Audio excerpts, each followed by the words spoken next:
नमस्कार साथियों, पॉलिटेक्निक पाठशाला में आप सभी का स्वागत है। सेकंड सेमेस्टर में एसी सर्किट चल रहा है, जिसमें आज आपको पैरेलल रेजोनेंस सर्किट पढ़ाएंगे। ठीक है, पिछले लेक्चर में सीरीज रेजोनेंस की जो विशेषता है वो कंप्लीट नहीं हो पाई थी। ठीक है, किसी का फ़ोन आ गया था जिसकी वजह से रिकॉर्डिंग कट गया था। तो सीरीज रेजोनेंस सर्किट की विशेषताएं।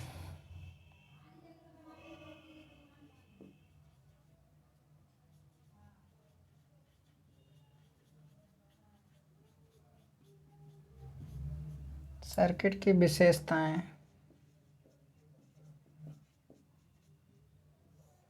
ठीक है, तो कुछ विशेषता लिख लेते हैं हम लोग। ठीक है,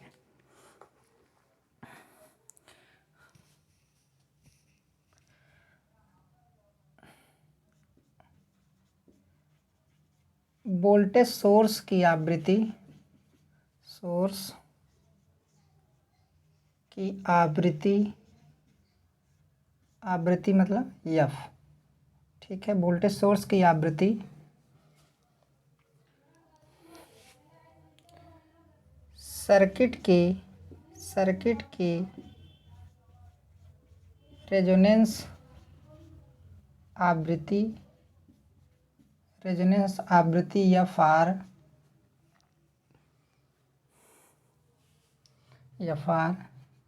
से अधिक होता है तो XL is greater than XC होता है। एक्सएल इज ग्रेटर देन क्या होता है? एक्सी होता है। जब सर्किट में जो रेजोनेंस उत्पन्न हुआ है उसकी वजह से जो करंट फ्लो कर रही है उसमें, तो उस करंट की जो फ्रीक्वेंसी होगी, ठीक है, वो एफ आर होगी, रेजोनेंस फ्रीक्वेंसी। और सप्लाई फ्रीक्वेंसी, जो हमारी सप्लाई वोल्टेज सोर्स के माध्यम से हम सप्लाई देते हैं ना सर्किट में, तो उसकी फ्रीक्वेंसी अगर क्या है, अधिक है रेजोनेंस फ्रीक्वेंसी से, तो XL is greater than XC होगा। इस केस में सर्किट हमारा इंडक्टिव सर्किट की तरह बिहेव करेगा। ठीक है,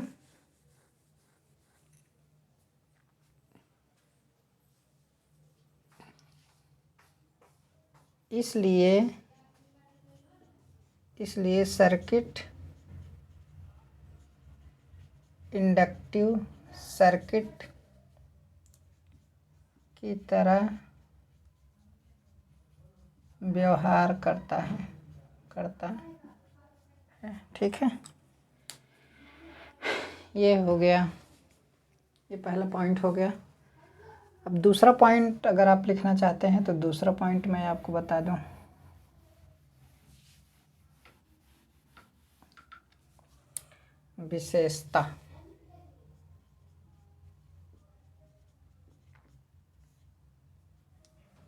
विशेषता, यदि वोल्टेज सोर्स की आवृत्ति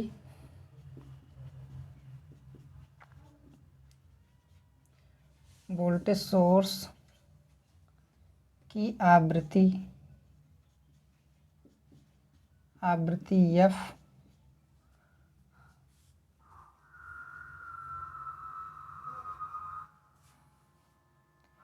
परिपथ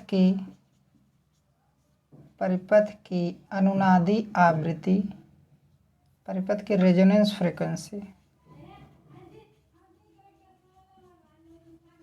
फ्रीक्वेंसी एफ आर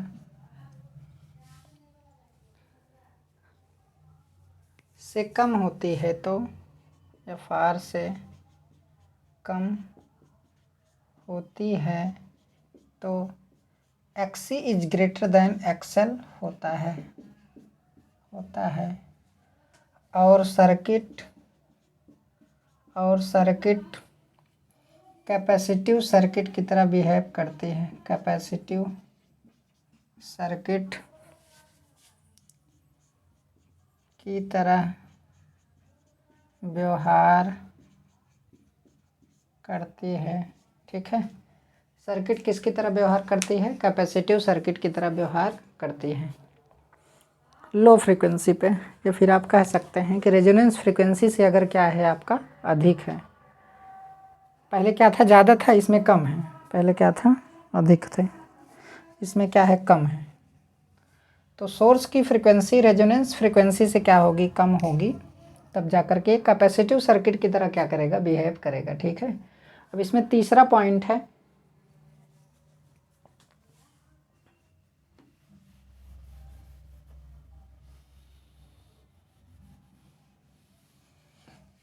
इसमें तीसरा पॉइंट ये है कि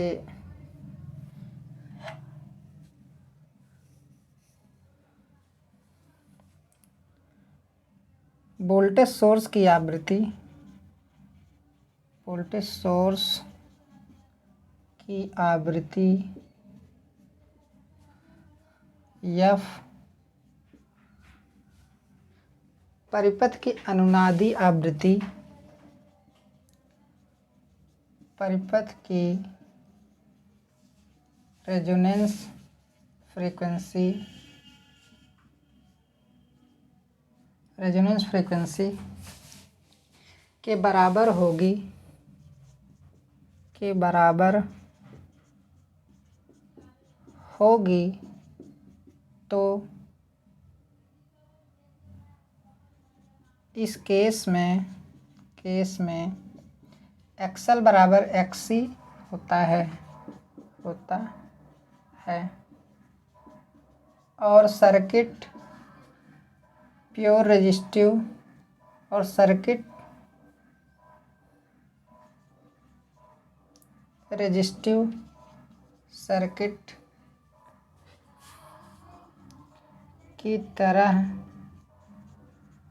व्यवहार करती है। प्योर रेजिस्टिव यहाँ पर लिखेंगे, प्योर रेजिस्टिव सर्किट की तरह क्या करती है, व्यवहार करती है। इस केस में इम्पीडेंस का मान क्या आता है, आर के बराबर आता है। ये चीज़ सीरीज रेजोनेंस में आप पढ़ चुके हैं। ठीक है, ये हो गया, हो गया। इसको मैं मिटा दे रहा हूँ।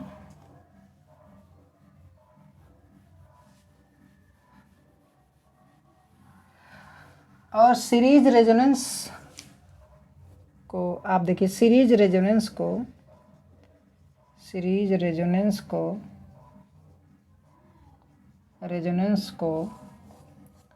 वोल्टेज रेजोनेंस कहते हैं, वोल्टेज रेजोनेंस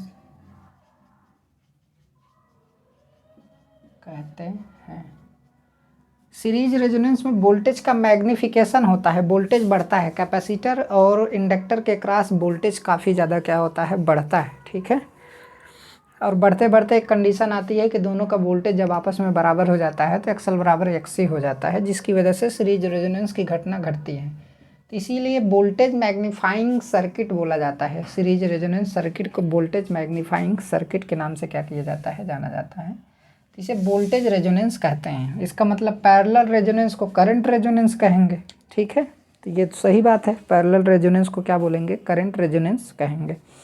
अब देखिए, सीरीज रेजोनेंस में बहुत सारी चीज़ें हैं, जैसे फ्रीक्वेंसी तथा इम्पीडेंस के मध्य ग्राफ है, उसका क्या ग्राफ होता है। फिर जो है सोर्स आवृत्ति तथा परिपथ में धारा के मध्य ग्राफ है। सेलेक्टिविटी क्या होता है, क्वालिटी फैक्टर क्या होता है, रेजिस्टेंस का मान चेंज करने पर जो है उसके धारा पर क्या प्रभाव पड़ेगा, उसका ग्राफ क्या निकल करके आता है। वो सारी चीज़ें, बहुत सारी चीज़ें हैं, लेकिन जो आपके सिलेबस में है मैं उसके अकॉर्डिंग पढ़ा रहा हूँ, क्योंकि मैं कंपटीशन तो पढ़ा नहीं रहा हूँ, इसलिए वो सारी चीज़ें मैं नहीं पढ़ाऊँगा। अगर आपको अधिक जानकारी लेना है तो आप अपने आप से पढ़ सकते हैं। ठीक है, बैंडविड्थ भी है, तमाम सारी चीज़ें हैं जो पढ़ाने के लिए हैं। अब हम आपको पैरेलल रेजोनेंस पढ़ाएंगे। ठीक है, पैरेलल रेजोनेंस। तो इसमें क्या होता था कि कैपेसिटर और इंडक्टर के क्रॉस जब वोल्टेज आपस में बराबर होता था तब जाके रेजोनेंस होता था। ठीक है, सीरीज वाले में। लेकिन अब यहाँ पे क्या होता है पैरेलल में कि जब करंट के रिएक्टिव कंपोनेंट आपस में क्या होते हैं, बराबर होते हैं, तब जाकर के क्या होता है, रेजोनेंस की कंडीशन आती है। ठीक है, जैसे ये पैरेलल सर्किट है, ये इंडक्टर है और ये रेजिस्टेंस है, ये इंडक्टर का ही रेजिस्टेंस है, उसका इंटरनल रेजिस्टेंस उसके सीरीज में जुड़ेगा, ठीक है। और ये कैपेसिटर है हमारा, ये क्या है, कैपेसिटर है, दोनों पैरेलल में जुड़े हैं। और कैपेसिटर और इंडक्टर आपको पता है कि ये रिएक्टिव कंपोनेंट है, ठीक है। और आपका एल है, आर है, और क्या है आपका आई सी। तो इधर से करंट आई फ्लो करेगी तो इसमें आई एल करंट आएगी, एल की वजह से इसका नाम आई एल रखा गया, सी की वजह से इसका नाम आई सी रखा गया, ठीक है। ये वोल्टेज सोर्स वी सप्लाई की जा रही है, ये सर्किट है, ये क्या है, सर्किट है, ठीक है। अब फेजर डायग्राम तो आप लोग अच्छे तरीके से समझ रहे होंगे कि अभी पहले इसको मैं डिफ़ाइन कर देता हूँ, फिर उसके बाद फेजर डायग्राम मैं आपको बाद में क्या करूँगा, समझाऊँगा। पैरेलल रेजोनेंस सर्किट, इस सर्किट में कॉइल तथा कैपेसिटर पैरेलल में जुड़े होते हैं तथा कुंडली का कुछ प्रतिरोध अवश्य रहता है। भाई इंडक्टर तथा कैपेसिटर पैरेलल में होते हैं, यहाँ पर रेजिस्टेंस इसलिए जोड़ा गया क्योंकि इस कुंडली का कुछ न कुछ क्या होगा, रेजिस्टेंस होगा, क्योंकि कुंडली कंडक्टर है तो उसका आइडियल तो होगा नहीं, कुछ न कुछ रेजिस्टेंस होगा, ठीक है। इस सर्किट में रेजोनेंस तब होता है जब करंट का रिएक्टिव कंपोनेंट आपस में इक्वल हो। करंट का रिएक्टिव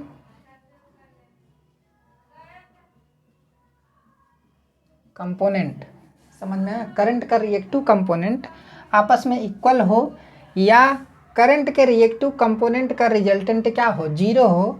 तो इस सर्किट में करंट के रिएक्टिव कंपोनेंट एक दूसरे को कैंसिल कर देते हैं, ठीक है। या यहाँ पे या लिख देते हैं, या इस सर्किट में करंट के रिएक्टिव कंपोनेंट एक दूसरे को कैंसिल कर देते हैं। इस केस में करंट का एक्टिव कंपोनेंट सप्लाई वोल्टेज के सेम फेज में होता है, ठीक है। एक्टिव कंपोनेंट एक होता है रिएक्टिव कंपोनेंट और एक होता है एक्टिव कंपोनेंट। इस सर्किट में कॉइल तथा कैपेसिटर पैरेलल में होते हैं, कुंडली का कुछ प्रतिरोध अवश्य होता है। इस सर्किट में रेजोनेंस तब होता है जब करंट का रिएक्टिव कंपोनेंट आपस में क्या हो, इक्वल हो। एक कंडीशन हो गई, बात वही है। या करंट के रिएक्टिव कंपोनेंट का रिजल्टेंट क्या हो, जीरो हो, ठीक है, यही एक ही बात है। या इस सर्किट में करंट के रिएक्टिव कंपोनेंट एक दूसरे को कैंसिल कर देते हैं, ये भी एक कंडीशन ही है, वही चीज़ है, सेम ही है, ठीक है। इस केस में करंट का एक्टिव कंपोनेंट जो है सप्लाई वोल्टेज के सेम फेज में हो जाता है, एक्टिव कंपोनेंट। और सर्किट प्योर रेजिस्टिव सर्किट की तरह क्या करती है, बिहेव करती है, ठीक है। तो ये जो ऊपर डिफिनीशन लिखा गया है कि इसका पैरेलल रेजोनेंस का, करंट का रिएक्टिव कंपोनेंट आपस में बराबर हो या दोनों का रिजल्टेंट क्या हो, जीरो हो, ठीक है। दोनों का रिजल्टेंट अगर जीरो होगा तो उस कंडीशन में एक्टिव कंपोनेंट वोल्टेज के क्या होता है, फेज में होता है, और सर्किट हमारी प्योर रेजिस्टिव सर्किट की तरह बिहेव करती है। तो इसी को पैरेलल रेजोनेंस के नाम से क्या किया जाता है, जाना जाता है, ठीक है। अब ये पैरेलल रेजोनेंस कंडीशन में करंट न्यूनतम होती है, अर्थात पैरेलल रेजोनेंस फ्रीक्वेंसी पर सर्किट का इम्पीडेंस क्या होता है, हाई होता है। इसमें देखिए, इसमें इम्पीडेंस हाई होता है और करंट क्या होती है, मिनिमम होती है, ठीक है। और उसमें क्या था, इम्पीडेंस मिनिमम होता था और करंट क्या होता था, हाई होता था। तो उसी का ये क्या है, आपका उल्टा है, ठीक है। इतनी बात आपको समझना पड़ेगा। वो कैसे होता है वो चीज़ आगे आपको हम बताएंगे। देखिए यहाँ पर क्या है, अगर मैं फेजर डायग्राम के अनुसार बताऊँ आपको, तो यहाँ पे मैं पहले इसको मिटा दे रहा हूँ, फिर उसके बाद फिर इसको मैं बनाता हूँ, तब आपको समझ में आएगा। अब देखिए ये वोल्टेज क्या है, पैरेलल सर्किट में वोल्टेज को रिफरेंस मानेंगे। तो मान लीजिए हमारा क्या है, वोल्टेज है, ये वोल्टेज हो गया। आईसी करंट जो है वोल्टेज से 90 डिग्री क्या करेगी, लीड करेगी, क्योंकि कैपेसिटिव में वोल्टेज से करंट 90 डिग्री क्या करती है, लीड करती है। ये हो गया, ये हमारी कौन सी करंट हो गई, आईसी करंट हो गई, ठीक है।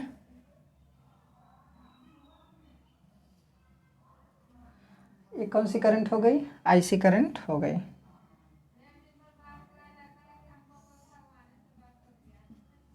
ठीक। अब उसके बाद इंडक्टिव करंट है। चूँकि अगर ये रेजिस्टेंस ना दिखाया गया होता तो ये भी 90 डिग्री क्या करती, लैगिंग पोजीशन पर होती। आईएल लैगिंग पोजीशन पे, ये तो लीड करेगा क्योंकि कैपेसिटिव करंट लीड करता है। इंडक्टिव करंट आपका लैग करता है। लेकिन यहाँ पर रेजिस्टेंस भी है ना, तो जब यहाँ पर रेजिस्टेंस है तो IL जो है 90 डिग्री ना लैग करके कितना डिग्री लैग करेगा, वो 5 डिग्री लैग करेगा। ये हमारा IL है। अब IL के कितने कंपोनेंट होंगे, 5 डिग्री लैगिंग पोजीशन पर है, वोल्टेज से ये 5 डिग्री पर है, तो कितने कंपोनेंट होंगे, 2 कंपोनेंट होंगे। एक आपका IL साइन फाई और एक आपका IL कास फाई, ठीक है। तो IL साइन फाई क्या है, रिएक्टिव कंपोनेंट, और IC भी क्या है, रिएक्टिव कंपोनेंट। जो अपोजिट हैं एक दूसरे के ना, ये रिएक्टिव कंपोनेंट है। क्योंकि देखिए कैपेसिटर में जो करंट फ्लो करेगी ना, वो क्या है, रिएक्टिव कंपोनेंट है करंट का, और इंडक्टर में जो करंट फ्लो करेगी वो क्या है, रिएक्टिव कंपोनेंट है। तो इंडक्टर में कौन सी करंट फ्लो कर रही है, IL साइन फाई, और ये वाली करंट तो रेजिस्टेंस में फ्लो कर रही है ना, क्योंकि ये वोल्टेज के क्या है, फेज में है। वो दिखने में आपको लगेगा कि हाँ ऐसे ही है, लेकिन इसको इस तरीके से आप क्या कर सकते हैं, समझ सकते हैं, ठीक है। तो यहाँ पर आप देख सकते हैं कि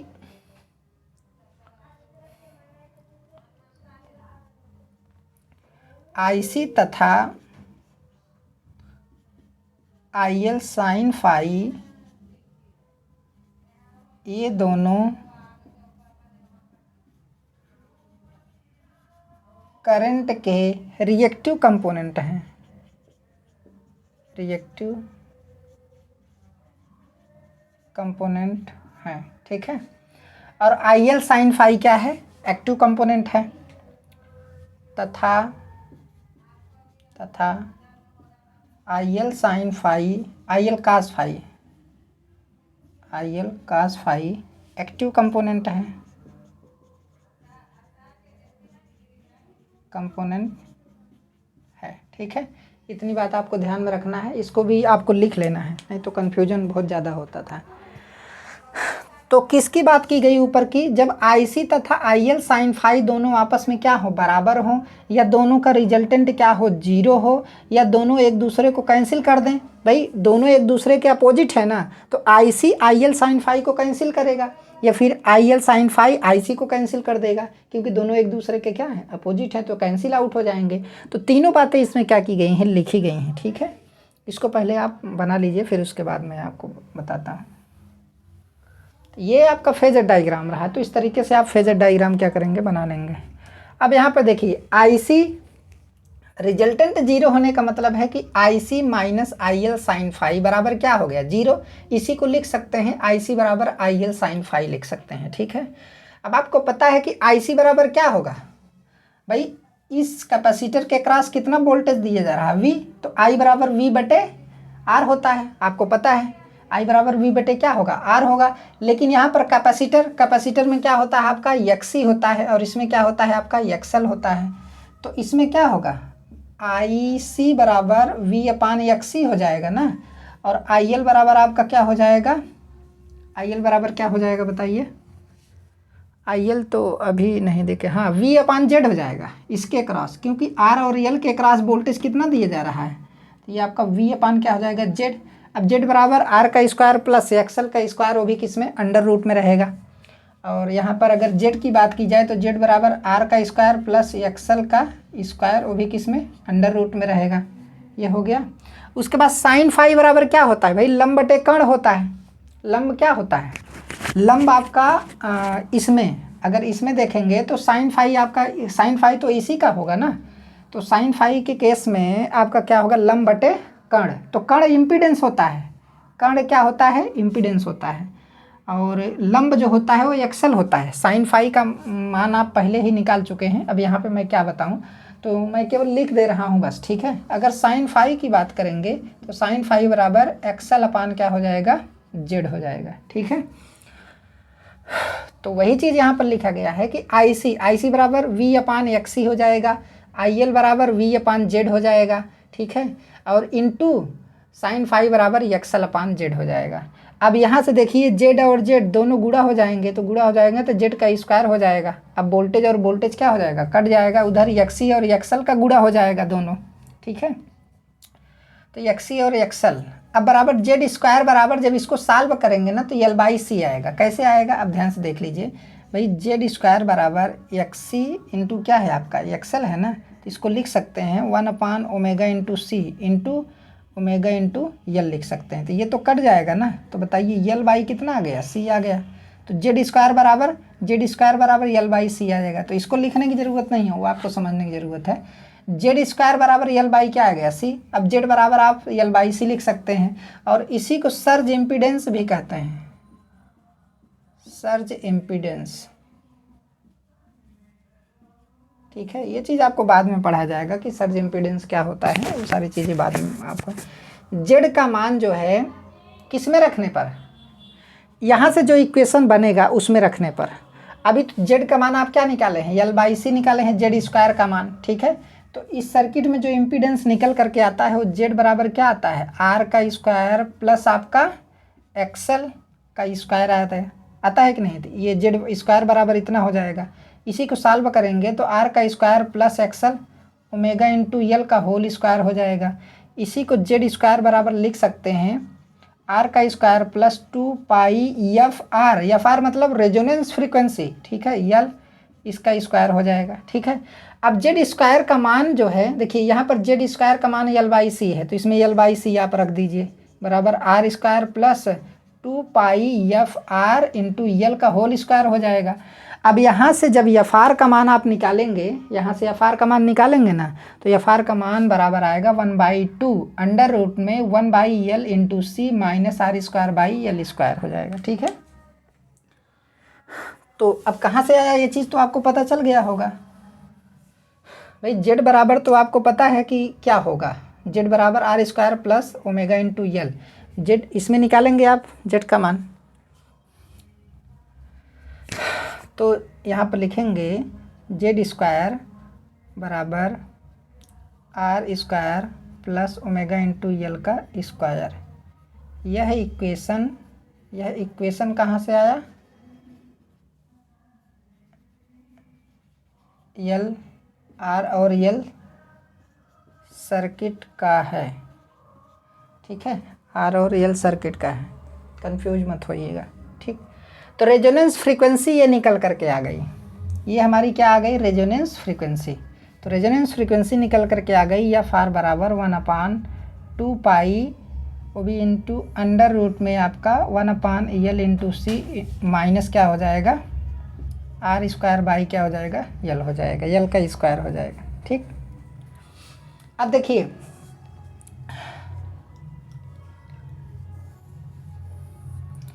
अब यदि आर बाई यल का मान क्या हो जाए, 0 हो जाए, तो क्या होगा, आर बाई यल का मान 0 हो जाएगा। तो ऐसी कंडीशन, डीजे भी इसी में बज रहा है, तो ये रेजोनेंस हो गया और रेजोनेंस फ्रीक्वेंसी हो गई। ठीक है,